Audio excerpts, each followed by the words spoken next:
We have a very special guest today that's going to speak to you for a little while about Cushing community and a few other things.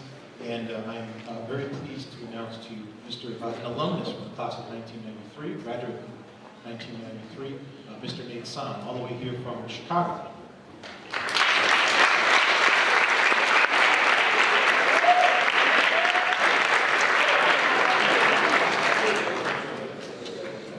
Thank you. I really appreciate the opportunity to be here and speak to all of you today. A little bit about myself. I'm a 1993 grad of Cushing. I live in Chicago. Go Chicago Bubbles. I sell hotels for a living. I work for a company called CBRE. Graduate of Michigan State University's Hotel School, and more importantly, a graduate of Cushing Academy. Like many of you, 20 years ago, I was sitting where you are. For you seniors, I was wondering where I was going, what the future would hold. But for me, I had been able to have so much success here at Cushing that I knew I had a solid foundation under myself, and that if I worked hard, I was going to be successful wherever I went. But let's back up a few years earlier and tell you a little about how I got to Cushing. Like many of you, I was at public high school. I was struggling. I needed academic support. Luckily, my parents had the vision and foresight to realize that I needed help. And when they came to me in the fall of 1989 and told me that they were going to take me out of public high school, take me away from my friends, move me off to boarding school in the Northeast, and oh, by the way, you're not ready to be a junior yet, you're going to have to repeat your sophomore year of high school, I wasn't the happiest camper. But that being said, we started to look at schools. When I looked at the videos for various boarding schools, the Cushing video was terrible. I didn't want to come and visit the school. I was convinced I was going to Wilbraham and Munson.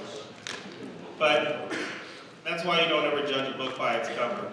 When I came to Cushing and the other schools and looked at them firsthand, within 5 minutes I knew I wanted to be at Cushing. I was home. And moving on to academic support. Boy, did I really need academic support. I didn't have a clue how to take notes in class, how to study, how to write a research paper. I just really didn't have a clue, but I thought I had it all figured out. And then in walks Rich Henry. Rich Henry not only was my advisor here for 3 years, but he helped me learn how to write, how to study, how to take notes in class.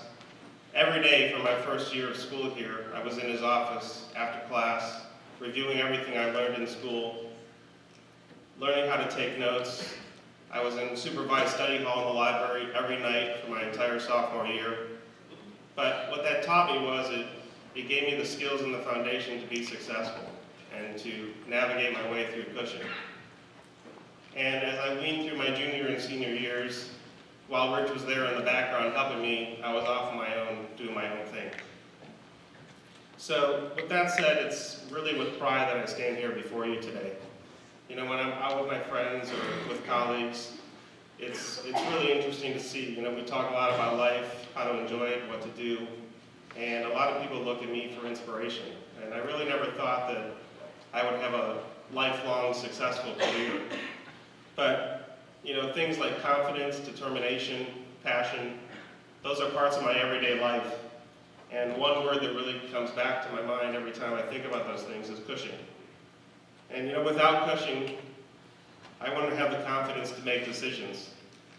Without Cushing, I wouldn't have had the ability to persevere during tough times. Without Cushing, I wouldn't realize that I had the social skills to foster relationships with my colleagues, my friends, my clients, business partners, my spouse, my kids. Without Cushing, I wouldn't have had the chance to know that I can be great and powerful. And one of the most powerful things you can do is say no when everyone else is saying yes.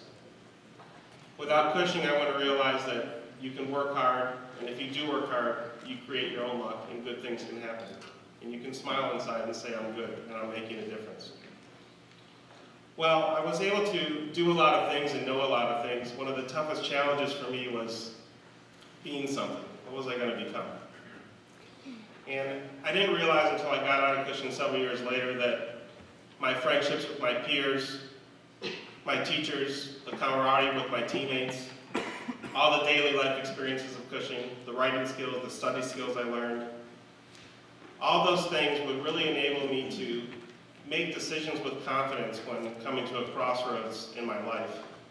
And we all come to crossroads many points in our lives, and Cushing will give you the foundation to make those decisions, but there will be lots of other people around you that will flip a coin and make a decision and hope it works out. And you can realize that you're making the right decision and you're going to move on and get to a place where things will work out. And, you know, to give you some stories that were some fond memories of my time here at Cushing, you know, when I first came to Cushing, I lived in Price Hall. In fact, I lived in Price Hall for all 3 years. Bill and Sue Troy were the dorm heads, and they were there for 3 years with me. And they were really my parents away from home. They were very welcoming. We had great times. It was an open door policy. We could always talk.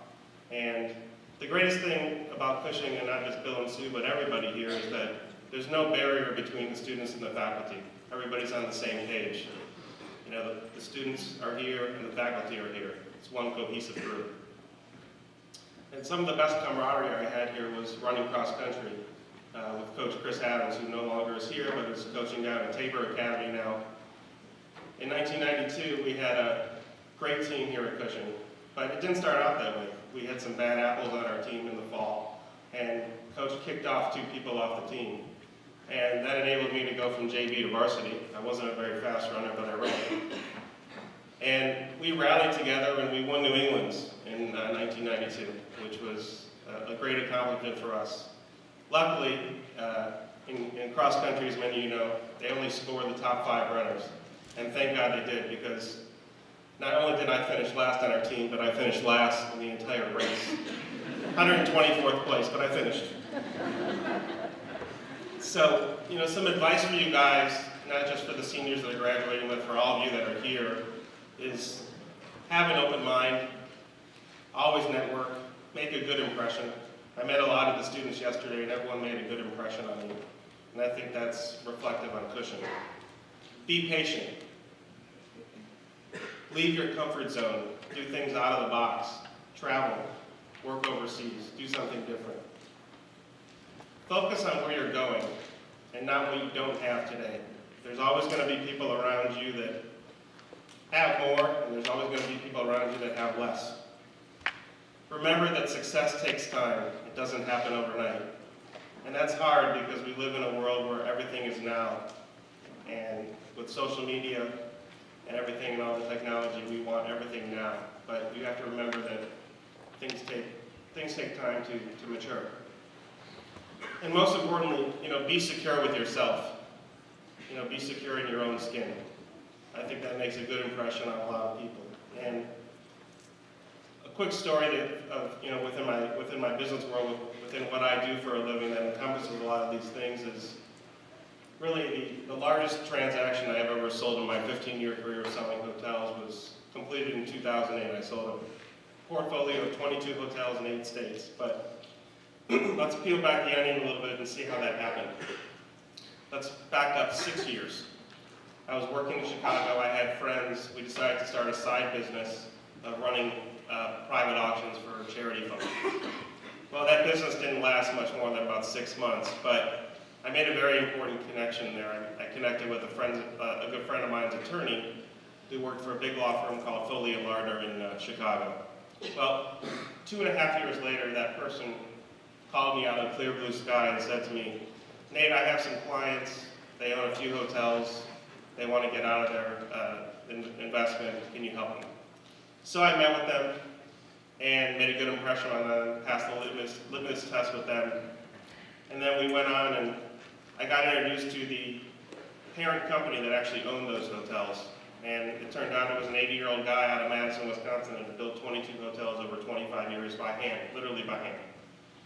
And I got to meet him, but he was a stubborn old man.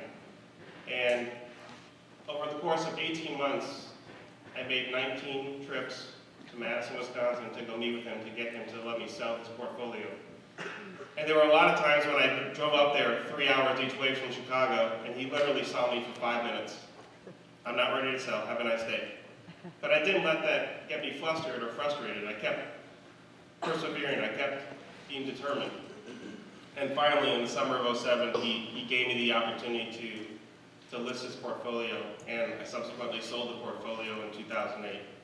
So you just never know who you're going to meet. Always have an open mind and always make a good impression on someone. And you may wonder why I'm sitting here saying this to all of you today. The reason I'm saying this to you is this is why I give back to Cushing. This is why I give back to Cushing in my time, from a volunteer standpoint, from a past trustee, from parts of the Alumni Development Council, to hosting alumni events in Chicago, to helping admissions. And this is why I also give to Cushing financially.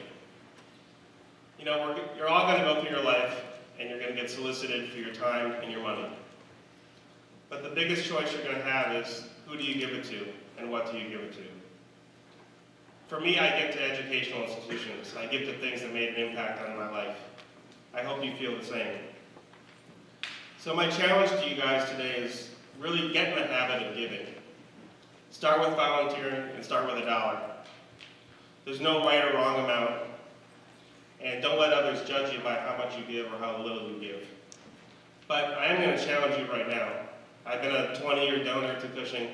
I've donated every year since I've graduated. And last week I just gave a 5-year pledge to the school.